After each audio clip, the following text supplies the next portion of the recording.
I've been an artist since I was 7 years old.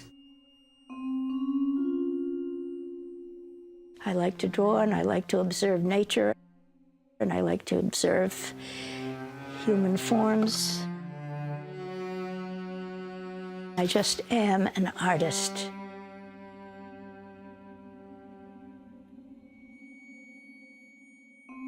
And I'm getting old.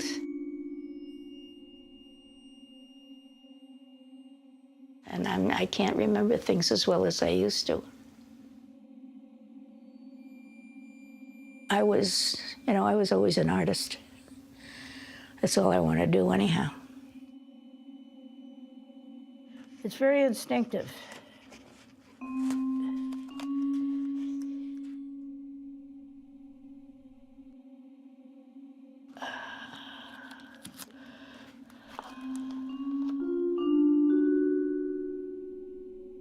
You look at the work and you decide what it is, where it's going, what it's made of, and so forth and so on. I mean, you have to do a little thinking and a little work yourself. You can't expect everybody to feed you all the information at once.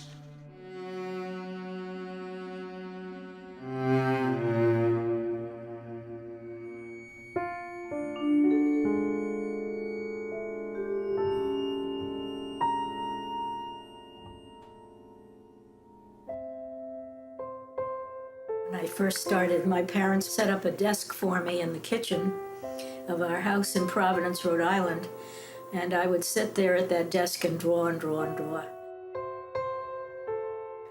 I knew from the age of 8, and she was doing portraits of people that looked like them.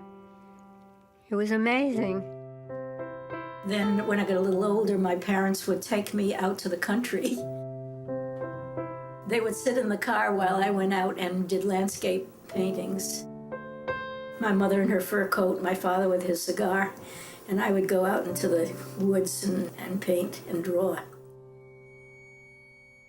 I was born sickly and I had to fight sickness and ailments of all kinds, and I managed to go right through it with great bravery, and I, persisted. So I spent a lot of time thinking and reading books and being by myself.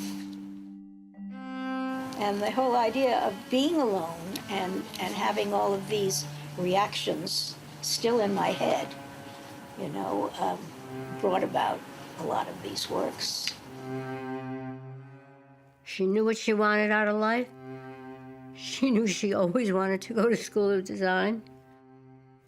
And she knew she had talent. I was always at it. And then when I went to the Rhode Island School of Design, I thought I would major in commercial art. That's what people urged me to do. And I couldn't hack it, really. I didn't like it.